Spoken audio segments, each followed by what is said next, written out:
Uma rede local precisa de equipamentos que farão a interligação entre os dispositivos. Um dos mais tradicionais e simples equipamentos utilizados para essa tarefa é o hub. Este é um dispositivo de conectividade simples. Ele não controla tráfego, não evita colisão de pacotes dentro de um barramento e ainda aumenta a concorrência na rede, fazendo com que a performance caia. Isso porque o hub não permite que duas máquinas falem ao mesmo tempo. Por outro lado, é um dispositivo de baixo custo que pode ser utilizado em redes pequenas. Atualmente, o hub ele é pouco utilizado, sendo ele substituído por equipamentos mais inteligentes, chamados de switches. O switch é uma evolução do hub, com uma capacidade extra encontrada em outro dispositivo chamado bridge. Ele consegue fazer a comunicação entre os dispositivos de uma LAN igual ao hub.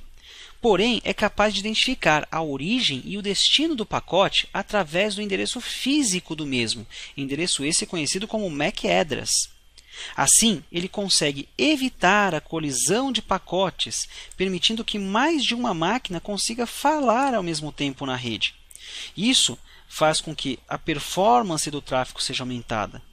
É possível encontrar no mercado diversos tipos de switches, dos mais simples e baratos até os mais caros, com capacidade de gerenciamento e controle de pacotes e redes. Temos também o roteador. Este é um componente muito importante em uma rede. Ele é o dispositivo responsável por conectar uma LAN em uma WAN, ou seja, conectar a nossa rede local com a internet, por exemplo. No geral, este dispositivo é fornecido para o cliente pela operadora telefônica, que será responsável pelo seu link de internet. Em empresas maiores, para aumentar a capacidade de controle de banda e monitoramento do tráfego, pode-se investir em equipamentos mais caros e com maior controle sobre toda essa operação. Hoje, Cisco é uma grande referência de empresas que fornecem esse tipo de equipamento. O adaptador de rede é fundamental para que possamos conectar o dispositivo à rede. Como já falamos anteriormente, ele pode ser um adaptador com fio ou sem fio. Este adaptador pode estar integrado à placa-mãe ou pode ser um dispositivo separado, que você poderá conectar em um slot PCI ou até mesmo em uma porta USB. Para suportar os dispositivos sem fio, precisaremos de um equipamento conhecido como Access Point. Este será responsável por conectar os dispositivos móveis, como smartphones, tablets ou até mesmo desktops com placas sem fio, à rede física. Porém, não utilizaremos cabos para essa conexão. Vamos começar a nossa série de demonstrações demonstrando como chegar até as configurações IPs da placa de rede do seu computador. Para acessarmos os adaptadores de rede e podermos visualizar as configurações IPs de um computador, podemos utilizar o painel de controle. No caso do Windows 8, para isso vou abrir a barra de charme, conhecida como barra de acesso, aqui do lado direito da minha tela. A partir dela, irei em configurações e vou selecionar o painel de controle.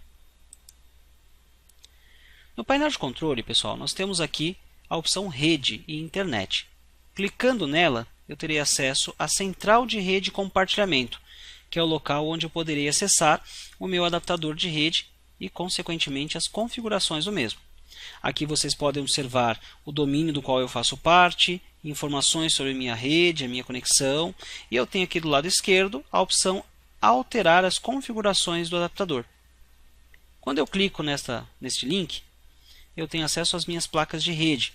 Neste caso, eu vou selecionar a placa Ethernet, que é justamente o adaptador que eu estou usando neste momento para conectar o meu computador à rede. Clicando com o botão direito sobre ele, seleciono Propriedades. E então, em Propriedades, eu posso descer um pouquinho aqui a barra de rolagem e irei encontrar as configurações IPs, tanto V6 quanto IPv4. Neste momento, eu vou acessar a configuração IPv4. Vou clicar em Propriedades e aqui eu tenho acesso às informações de configurações de IP da minha máquina. Observem que no meu caso, o meu computador está usando a configuração automática. Ele está recebendo IP a partir de um servidor DHCP, que estudaremos mais adiante. Se eu quisesse configurar um IP manual, bastaria selecionar a opção Usar os seguintes endereços IPs. E então informar aqui o IP, máscara, gateway e DNS. Confirmando com OK, essa opção seria efetivada no meu caso. Como eu vou continuar usando uma configuração de endereçamento automático, eu vou voltar aqui a opção para obter o endereço IP automaticamente. O mesmo vou fazer com o DNS. E vou clicar em OK para efetivar essa configuração. Com a configuração efetivada, posso fechar as configurações da placa e também fechar as configurações de rede da minha máquina.